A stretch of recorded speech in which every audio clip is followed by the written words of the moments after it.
Hello. So I just felt compelled in this time of difficulty and of excitement about the world that we're going to be ushering in to entreat those who I know and love to be the change that they want to see. And that means, how do you treat your friends? How do you treat the women that you date or the men that you date? How do you treat yourself? So I shared something earlier, and it was a gentleman who, Jay Shetty, shared a post where he cited a study that was conducted that showed that people were given a choice between an electric shock and having to sit for 15 minutes alone with their thoughts. And 30% of women and 60% of men took the electric shock. That's how unwilling we are as people to face reality within ourselves and within others. And so systems of racism and inequality and sexism are perpetuated based off of insecurity, right? So we cling to these ideologies because they give us a sense of boom to our egos, right? And Freud talked about this, where he talked about how cognitive consistency is as necessary as eating and drinking. So the idea that you think that you're a good person is as necessary to your existence as eating and drinking. And so these concepts of sexism and racism, what they provide for the person who believes in them is a boon to their inner self. So the more insecure you are, the more likely you are to ascribe to these notions. And so I challenge all the people that I know and love to sit with their thoughts for 15 minutes. See if you can. See if you're willing to. Treat yourself in love and compassion, understanding, and challenge yourself. If you know that you suck, in that 15 minutes, when you reflect on how you treat other people and how you view the world and how you are to yourself, how are you to strangers? How are you to girls that you go out with? How are you to men that you go out with? How are you to your children? How are you to your coworkers? How are you to strangers? If you don't like what you see, change it. Don't learn to love the things that are bad about you. Learn to change them and accept the things that are not perfect. But if there are things that are bad about you, change them. And love the fact that you're doing that you're working on that change. But we all need to strive to be better. And as we individually strive to be better and love ourselves because of good things that we do, love ourselves from positions that are actually virtuous, from positions that are actually kind and caring and humane and loving. When we love ourselves because we are generous, because we are understanding, because we do what we say we are going to do, we commit to our word, we treat people with honor, integrity, and respect. When we love ourselves because we deserve to be loved, because we are good and we are striving to be good, then the world will get better. There's a lot of rhetoric right now that says, love yourself, just love yourself, love yourself. But what if you suck? There's a lot of people who actually do suck in the world. There's like a lot of people. And this administration, this time is really exemplifying that. And I suck. I have things in my own life that are not ideal, right? And every day I am working to be better at those things. I'm working to hold myself to standards of honor and integrity in the way that I treat others and what I tolerate from others, right? Because it's not just how you treat others, it's also what you tolerate from others. Because when you tolerate someone disrespecting you, when you tolerate someone going behind your back or slandering you or abusing you, you're not just hurting yourself, you're hurting them. Frederick Douglass talked about this in his book, An Autobiography of an American Slave. He talked about how slavery not just hurt the slave, but it also hurt the slave owner, right? Because every time we allow indignities to happen, we're allowing this person to execute themselves in a space where they're continuously committing indignities in other people. And then we're also indignifying ourselves. We're also indenturing ourselves. We're degrading ourselves. So we're allowing people to degrade us, which degrades them. And then we're allowing ourselves to be degraded.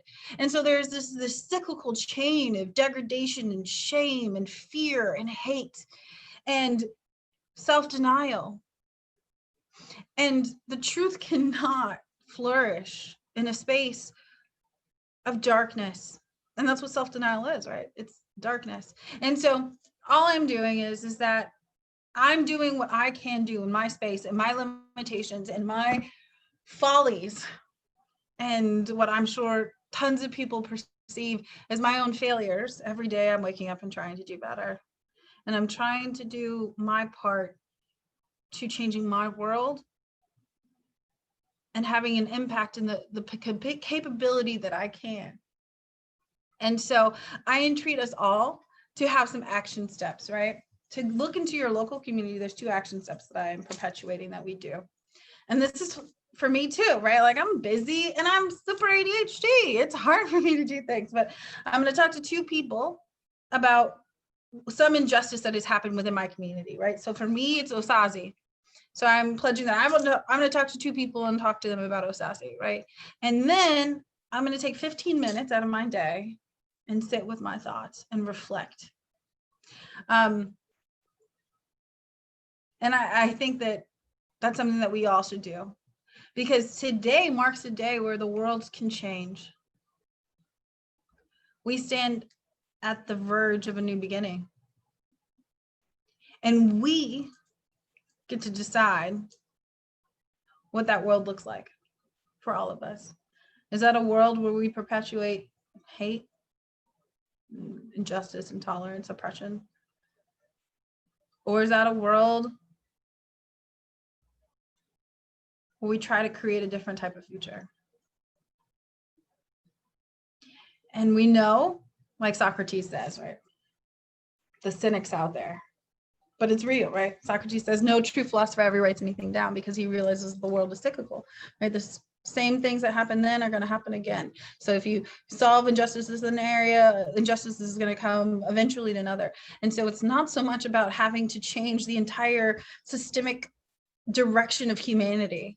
We can't always do that, but we can change the direction of our humanity, of our world. There are gilded ages, there are golden ages, there are times in history where we can point out like, yo, that was a really good time to be alive for most people, right? This is, oh, wow, people really stood up in these moments, in these times, in these places in history, and they made their mark, and the world is better for it. And so it's not necessarily that we're looking to always change the trajectory of the human experience, but we can change our experience. We can change our children's experience. And today marks that day where we can do that, right? Where we have this opportunity to activate ourselves, And it starts with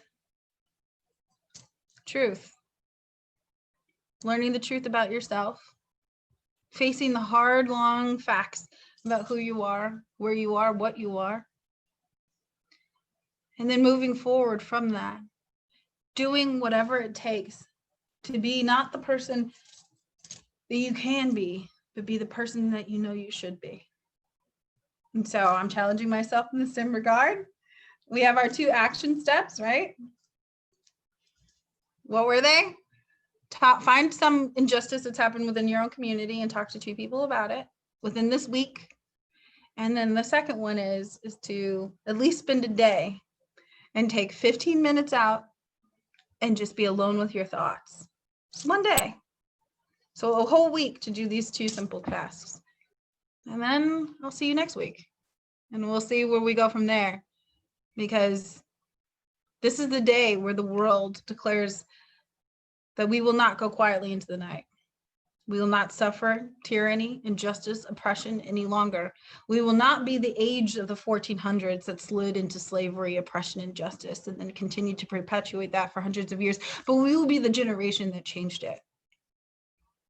Systems and institutions that lasted forever were always changed by those who stood up and said that this is not acceptable. And so it's not acceptable. And you and me and our families and our friends and the world together can say, we are that generation. We are. I am. So yeah, be alone with your thoughts and be a little bit informed. All right. Well, talk to you until next week. Mwah, mwah, mwah. With so much love. Okay. Love you. Bye.